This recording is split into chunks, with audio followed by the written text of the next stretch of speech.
అందరికీ నమస్తే. నేను మీ తిరుపతి. తెలంగాణ మంత్రి కొండా సురేఖ గారు స్టార్టింగ్ నుండి వరుస వివాదాలలో చిక్కుకుంటూ వస్తున్నారు. కొండా సురేఖ గారు ఈ మధ్యలో సోషల్ మీడియాలో బాగా వైరల్ అవుతూ ఉన్నారు. ఎక్కడ చూసినా కూడా కొండా సురేఖకు సంబంధించినటువంటి టాపిక్ పెద్ద ఎత్తున సోషల్ మీడియాలో ఒక చర్చ నడుస్తున్నటువంటి పరిస్థితి. ఈ అంశంపైన చాలామంది రాజకీయ విశ్లేషకులు, సీనియర్ జర్నలిస్టులు కూడా మాట్లాడుతూ ముందుకు వస్తున్నారు. కొండా సురేఖ గారు గతంలో కేటీఆర్ని ఉద్దేశిస్తూ అనేకమైనటువంటి వ్యాఖ్యలు చేశారు. కేటీఆర్ హీరోయిన్లను లొంగపరుచుకునేవాడని, కేటీఆర్ హీరోయిన్లను ఇబ్బంది పెట్టిండని, డ్రగ్స్ ఇచ్చిండని, కేటీఆర్ హీరోయిన్లను నానా రకాల వేధించిండని చెప్పి అనేకమైనటువంటి ఆరోపణలు చేసినటువంటి ప్రయత్నం చేశారు కొండా సురేఖ గారు. అక్కడ కూడా వివాదాల్లో చిక్కుకున్నారు. తర్వాత గీసుకుండ సిఐ కుర్చీలో కూర్చున్నారు కొండా సురేఖ గారు. సో మా వాళ్ళని ఎట్లా అరెస్ట్ చేస్తారు, మీ కథ ఏంది, మీ సంగతి ఏందంటూ కూడా సిఐకి వార్నింగ్ ఇచ్చారు, సీరియస్ అయ్యారు అనేటటువంటి ఒక అంశం కూడా తెరపైకి వచ్చింది. తర్వాత కొండా సురేఖ గారు వేములవాడ టెంపుల్ దగ్గరికి వెళ్ళినప్పుడు కూడా కొన్ని అంశాలలో ఆమె వివాదాస్పదంగా మారినటువంటి పరిస్థితి, అక్కడ కూడా కొంత వైరల్ అయినటువంటి దాఖలాలు మనం చూసినాం. తర్వాత కొండా సురేఖ గారు ఒక వర్గపోరు ఉంది, కొండా సురేఖది ఒక వర్గం, తర్వాత అక్కడ ఉన్నటువంటి కాంగ్రెస్ పార్టీకి సంబంధించిన వరంగల్ లీడర్ది ఒక వర్గం. కొండా సురేఖ గారు ఎమ్మెల్యేలను పట్టించుకోవట్లేదు, ఎమ్మెల్యేలతో చక్కగా మాట్లాడట్లేదు, ఎమ్మెల్యేలను కలుపుకొని ముందుకు పోవట్లేదు, ఇష్టానుసారంగా వ్యవహరిస్తూ ఉందనేటటువంటి ఒక అంశం కూడా తెరపైకి వచ్చింది. అక్కడ ఉన్నటువంటి వరంగల్కి సంబంధించినటువంటి కాంగ్రెస్ పార్టీ ఎమ్మెల్యేలు కొండా సురేఖ గారి పైన గతంలో కంప్లైంట్ ఇచ్చినటువంటి దాఖలాలు కూడా మనం చూసినాం.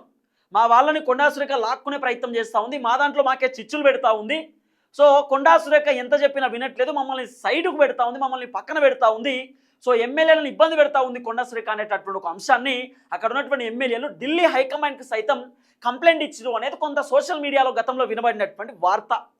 తర్వాత కొండా సురేఖ గారు ఒక సంచలనమైనటువంటి స్టేట్మెంట్ ఇచ్చే ప్రయత్నం చేశారు.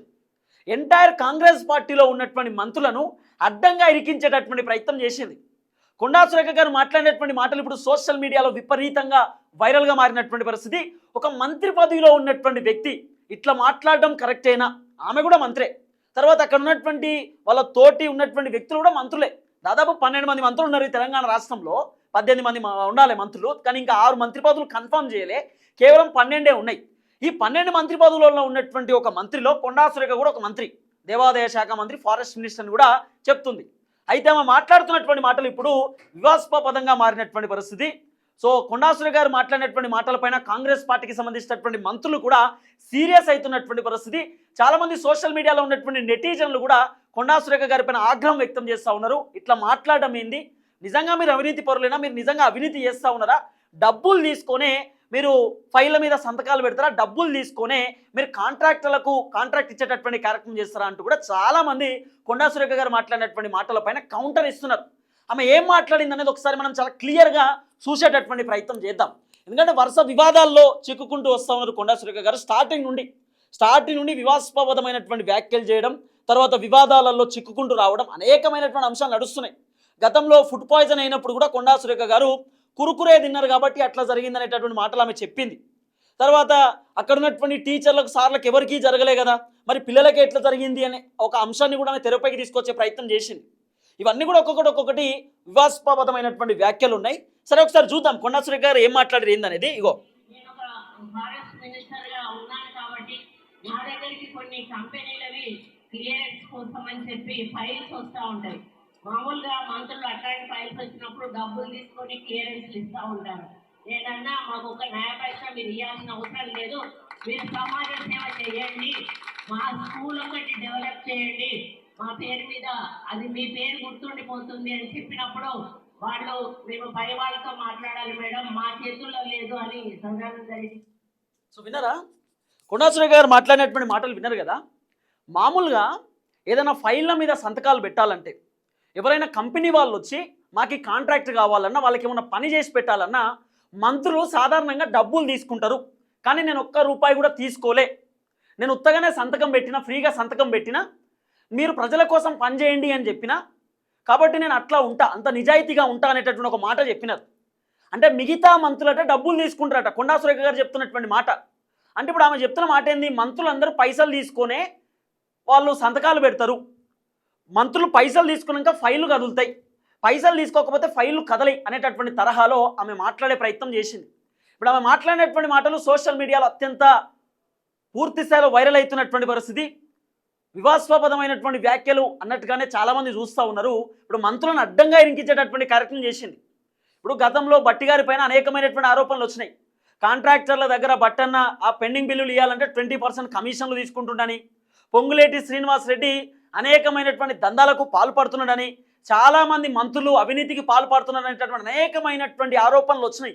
ఈ టైంలో మంత్రి కొండా సురేఖ గారు ఇలాంటి వ్యాఖ్యలు చేస్తే కాంగ్రెస్ ప్రభుత్వంలో ఉన్నటువంటి మంత్రుల పరిస్థితి ఏంది?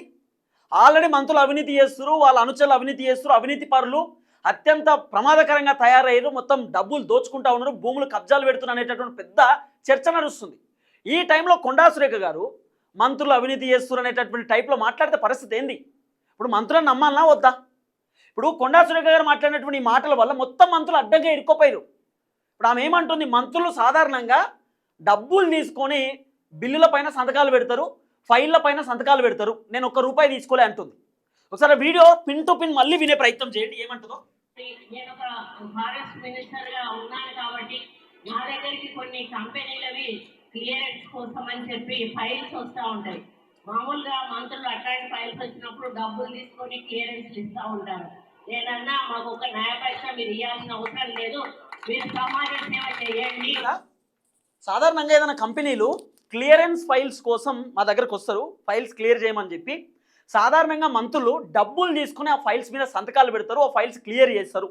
కానీ నేను ₹1 కూడా తీసుకోకుండా ఆ ఫైల్స్ మీద సంతకాలు పెట్టిన, ఫైల్స్ క్లియర్ చేసిన, మీరు సమాజం కోసం పనిచేయండి, ప్రజల కోసం పనిచేయండి అని చెప్పి ఆ కంపెనీ వాళ్ళకు చెప్పిన అనే మాట కొండా సురేఖ గారు చెప్పినారు.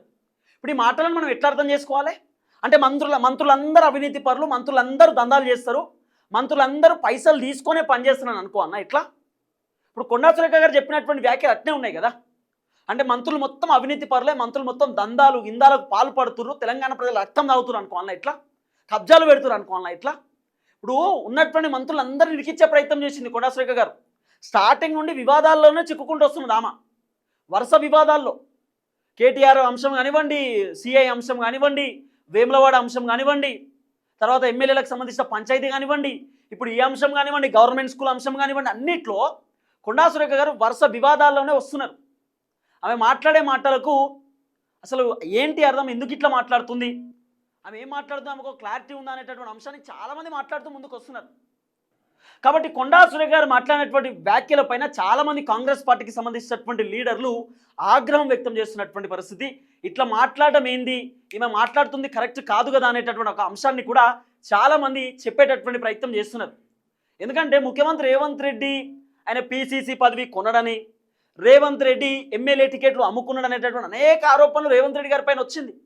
మొన్న బట్టన్న పైన ఆరోపణలు వచ్చింది, పొంగులేటి శ్రీనివాస్ పైన ఆరోపణలు వచ్చినాయి, చాలామంది మంత్రుల పైన ఆరోపణలు వచ్చినాయి. వాళ్ళు ఏదైనా కాంట్రాక్ట్లు ఇవ్వాలంటే, వాళ్ళు ఏమైనా చేయాలంటే కూడా పైసలు తీసుకుంటున్నారు, ఉత్తగానే సంతకాలు పెడతలేరు, వాళ్ళు పర్సెంటేజ్లు తీసుకుంటున్నారు అనేటటువంటి ఆరోపణలు వచ్చినాయి. ఇప్పుడు ఆ ఆరోపణలు వచ్చినటువంటి నేపథ్యంలో కొండా సురేఖ గారు ఇలాంటి వ్యాఖ్యలు చేసినప్పుడు ఏమనుకుంటారు జనం సాధారణంగా? అరే నిజంగా మంత్రులు అవినీతి పరులే కావచ్చు, మంత్రులు నిజంగానే దందాలు చేయవచ్చు, లేకపోతే ఒక మంత్రి ఎందుకంటది ఆ మాట, ఒక మంత్రి నోటికెళ్ళి ఆ మాట ఎందుకు వస్తుందని చెప్పి చాలామంది అనుకుంటారు కదా సాధారణంగా. ఇప్పుడు ఆమె మాట్లాడే మాటలు అట్నే ఉన్నాయి. సరే చూద్దాం, ఏది ఏమైనా కొండా సురేఖ గారు మాట్లాడినటువంటి మాటలు కరెక్ట్ కాదు. మంత్రులందరూ కూడా అదే తరహాలో చూడడం అనేది కొంత బాధాకరమైనటువంటి అంశమే. చూద్దాం కొండా సురేఖ గారి మాటలను ఏ విధంగా మరి తెలంగాణ సమాజం పరిగణంలో తీసుకుంటారు, కాంగ్రెస్ పార్టీకి సంబంధించిన నేతలు ఏ విధంగా పరిగణంలో తీసుకుంటారు అనేది కూడా ముందు వేచి చూడాల్సినటువంటి అవసరం ఉంటుంది. చూద్దాం.